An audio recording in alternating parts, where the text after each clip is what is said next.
guys, Taylor here, your Backstage Beautician. And today we are turning my hair into a ball of cotton candy. Just kidding, we're actually doing the Sugar Plum Fairy hairstyle from the Broadway musical SHREK. The Sugar Plum Fairy is traditionally the character that does the puppet for Gingy, but in some productions when they want to cast as many people as possible, they'll split that into two roles and have just the Sugar Plum Fairy and then have a like gingerbread man or woman do Gingy. A lot of productions will use a cheap wig, but if you're in a production where you want to try to use your own hair, there is nothing wrong with running down to your local Party City and picking up a bottle of spray-on hair color. Now, I'm sure you could stare mesmerized at my pink hair all day, but let's get going and figure out how to do that hairstyle. So first thing we're going to do is throw some curls into your hair. I chose to use a 1-inch curling iron and to pin mine to my head to cool so that they would hold as strongly as possible. We're going to be doing a lot of brushing out and teasing in this hairstyle, so we are going to need some strong curls. Then we're going to section out the hair on the crown of our head. This is going to be where we'll start teasing first. So take a small 1-inch by 2-inch section of hair and start teasing from root to the tip of the hair. You want to tease basically as much as this section of hair will take it, as we're going to create a rat on our head. If you have a separate hair piece you would like to use for this to create excess volume, you're welcome to do so. I chose to use my own hair because I did not have a rat on hand. So once you tease that first section of hair, brush it forward and then hairspray it to help it retain as much volume as possible. Then take another section of hair directly behind the first one and do the same thing. Tease from root to tip. We're going for as much volume as possible here, and then take an additional section behind the second and first one. Tease again, flip forward, and hairspray to get to hold into place. This is what it should look like at this point. And then once you have all of your hair teased, kind of clump that rat together and pin it to the crown of your head. I chose to pin it like a bun, north, south, east, west, so that all of its volume will hold in one place and doesn't flip and escape all over the place. Then, once you have that mass of hair pinned out of the way, we're going to move on to the rest of the hair. But first, we're going to pin the bangs out of the way, as we'll do those last. Then take a section of hair directly around your ear. Then tease a little bit at the root to help it blend into the hair. Then smooth over the bottom side and sweep it up over the rat of hair. If your hair is long enough where it will cross over the mass of hair and onto the other side, put a small curl in the top to help the hair end directly at the highest point of your hair. Then pin the curl in place on the rat of hair and add some small hidden bobby pins on the smooth part of the hair. Then move on to the other side, but first pin the bangs up out of the way. We're not doing the bangs yet. Then take a symmetrical sized chunk of hair around your ear. Tease slightly at the root and sweep it up over the teased portion of hair. Curl the ends slightly if they're too long. Pin the curl to your head.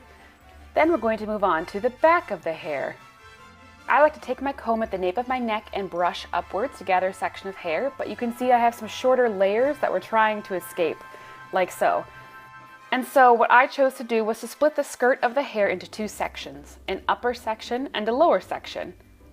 You can absolutely split your hair into as many sections as you want, just so long as you're smoothing them up and over the ratted section of hair so it's not visible.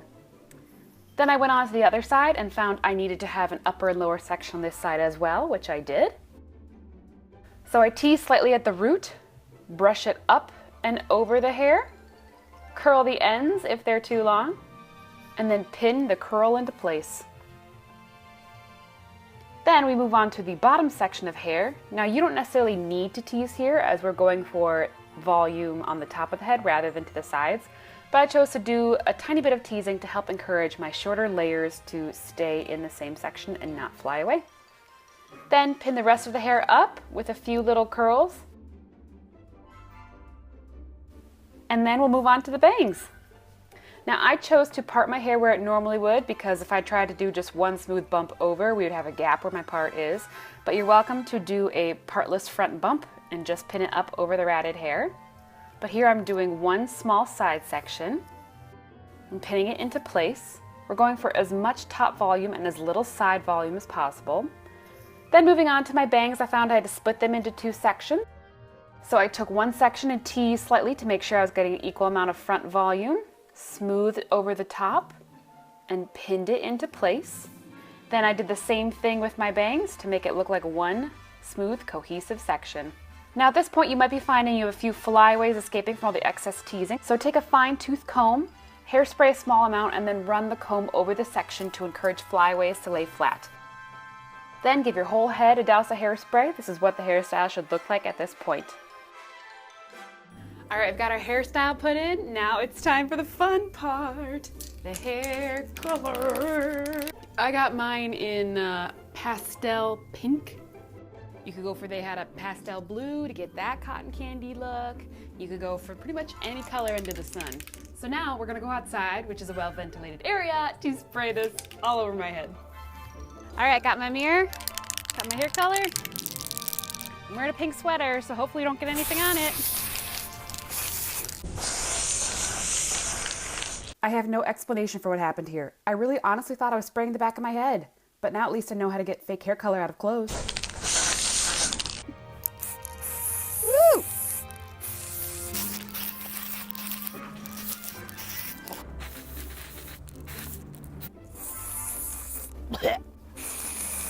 My ears are totally gonna be pink.